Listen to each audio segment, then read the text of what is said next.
कुछ आवाजें कानों से नहीं, सीधे आत्मा से टकराती हैं। चंद्रकुंड गांव में रात जल्दी उतरती है, इतनी जल्दी कि सूरज ढलने के बाद यहां समय भी डरने लगता है। पेड़ों की परछाइयां जमीन पर नहीं, दीवारों पर रेंगती हैं।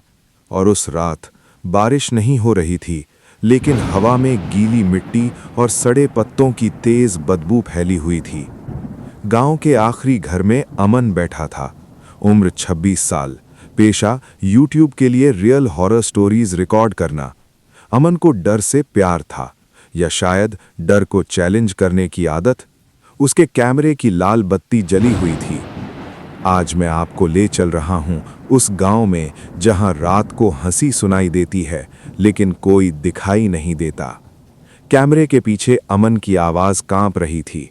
गांव के बीचों बीच एक टूटी फूटी हवेली खड़ी थी, बिना दरवाजे, बिना खिड़कियों के, लेकिन रात में अंदर से हल्की रोशनी दिखती थी। गांव वाले उसे बहनों का घर कहते थे। रुमना और झूमना, दो सगी बहनें। 20 साल पहले इसी हवेली में उनकी लाशें मिली थीं। आंखें खुली हुईं, मुंह से खून नहीं बल्कि मिट्टी निकली थी। पुलिस केस बंद हो गया, लेकिन गांव वालों ने एक नियम बना लिया, रात 12 के बाद हवेली के पास मत जाना, क्योंकि जो गया है वो लौटा नहीं। रात 11:59। अमन अकेला था। कैमरा, माइक और मोबाइल की टॉर्च। हवेली से सिर्फ 30 कदम दूर। हवा अचानक रुक गई। न पत्ते हिले, न कीड़े बोले। पूरा जंगल जैसे सांस रोककर किसी का इंतजार कर रहा हो। अमन ने कैमरे में कहा, बस 1 मिनट, 12 बजते ही हम अंदर जाएंगे। ठीक उसी पल हंसी आई, धीमी, पतली, लड़की की हंसी। ही ही ही ही ही। अमन का चेहरा सफेद पड़ गया। ये आवाज हवेली से नहीं आ रही थी, ये आवाज उसके पीछे से थी।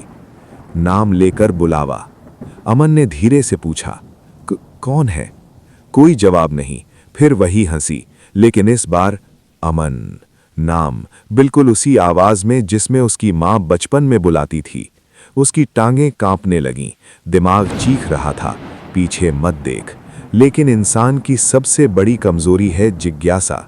अमन ने आधा गर्दन घुमाई और तभी उसने देखा 2 लड़कियां, एक सफेद साड़ी में, एक लाल साड़ी में। पैर जमीन को छू ही नहीं रहे थे। उनके चेहरे साफ नहीं दिख रहे थे, लेकिन मुस्कान बहुत साफ थी, बहुत ज्यादा चौड़ी, बहुत ज्यादा गलत। लाल साड़ी वाली ने कहा, तू ही है जो हमें रोज कहानी में बुलाता है। सफेद साड़ी वाली हंसी, अब हम असली कहानी सुनाने आए हैं। अमन का कैमरा सब कुछ रिकॉर्ड कर रहा था, लेकिन अजीब बात, कैमरे की स्क्रीन पर सिर्फ अमन दिख रहा था, पीछे कोई नहीं। हवेली की दीवार पर खून से कुछ लिखा उभरने लगा, जो हमें देख ले वो हमें छोड़ नहीं सकता। अमन चीखना चाहता था, लेकिन आवाज गले में ही मर गई। सफेद साड़ी वाली उसके कान के पास आई, 12 बज चुके हैं। और उसी पल अमन की रिकॉर्डिंग कट हो गई। अगली सुबह गांव वालों ने हवेली के सामने अमन का कैमरा पाया। कैमरा चल रहा था।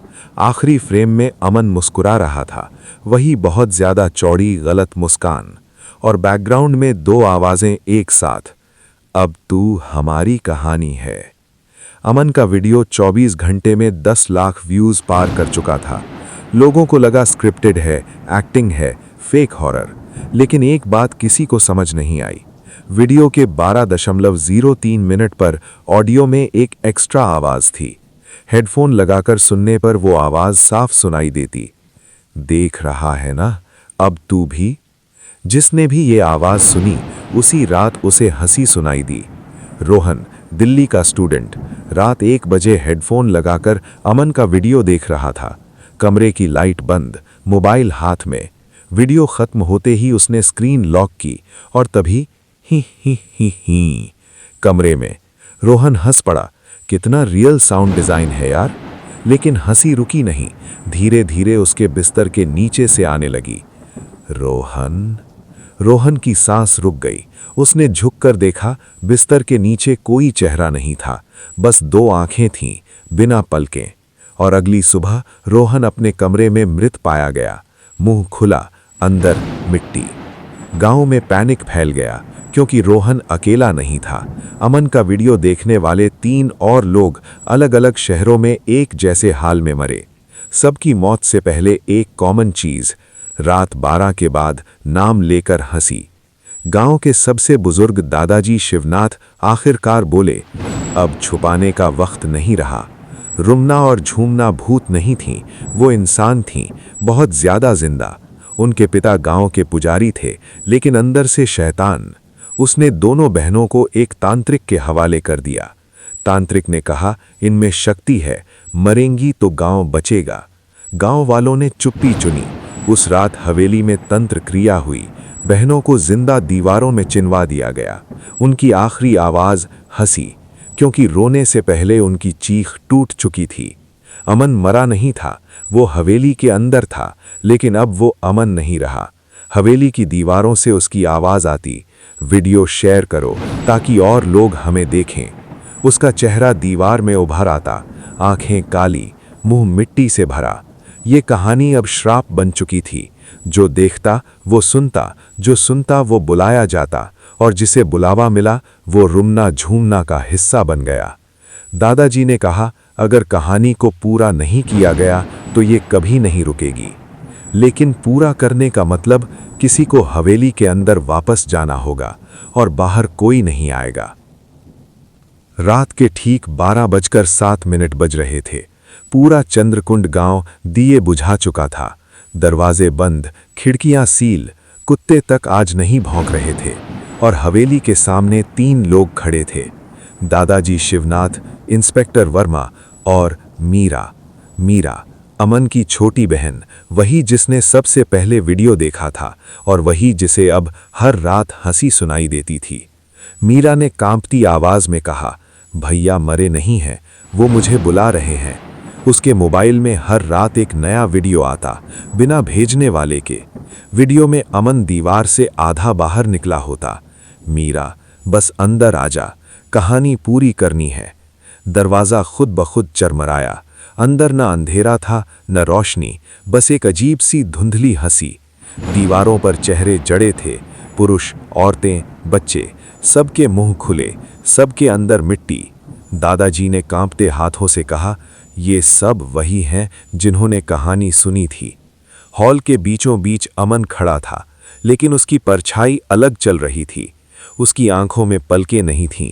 वो बोला, हम अधूरे थे इसलिए लौटे, अब हमें पूरा होना है। और पीछे से 2 परछाइयां उभरीं, रुमना, झूमना। इस बार उनके चेहरे साफ थे, सुंदर नहीं, डरावने नहीं, टूटे हुए। झूमना ने मीरा को देखा, तुमने सुना, इसलिए चुनी गई हो। मीरा रो पड़ी, मैंने कुछ नहीं किया। रुमना बोली, हमने भी नहीं। और तभी हवेली की दीवारें खुलने लगीं। अंदर 2 कंकाल अब भी दीवारों में फंसे, नाखून घिसे हुए, उंगलियां टूटी हुईं। दादाजी गिर पड़े। ये सब हमारी चुप्पी की कीमत है। इंस्पेक्टर वर्मा ने बंदूक उठाई, लेकिन गोली अमन को छूकर मिट्टी बन गई। अमन बोला, अब कोई हमें मार नहीं सकता। तभी मीरा आगे बढ़ी। उसने मोबाइल जमीन पर रख दिया और लाइव चला दिया। अगर कहानी श्राप है तो सच मुक्ति होगा। उसने पूरी सच्चाई लाइव बोल दी। गांव, तांत्रिक, दीवारों में जिंदा दफन, और अंत में बोली, अगर कोई दोषी है तो वो हम सब हैं। हवेली कांप उठी। रुमना और झूमना चीखी नहीं, हंसी बंद हो गई। पहली बार उनके चेहरे शांत हो गए। अमन ने मीरा को देखा, तू आज़ाद है, और उसके शरीर से धुंध निकलने लगी। एक एक करके दीवारों के चेहरे मिट्टी बनकर गिरने लगे। हवेली खाली हो रही थी। सुबह हुई। हवेली गायब थी, जैसे कभी थी ही नहीं। मीरा जिंदा थी, गांव बच गया, वीडियो डिलीट हो गया। लेकिन तुम, अकेले, मोबाइल हाथ में, ये कहानी पूरी सुनने के बाद अगर अभी कमरे में हल्की सी हंसी आए तो डरना मत। बस ये याद रखना, अब कहानी पूरी हो चुकी है, लेकिन वो जानती है कि तुमने सुना है।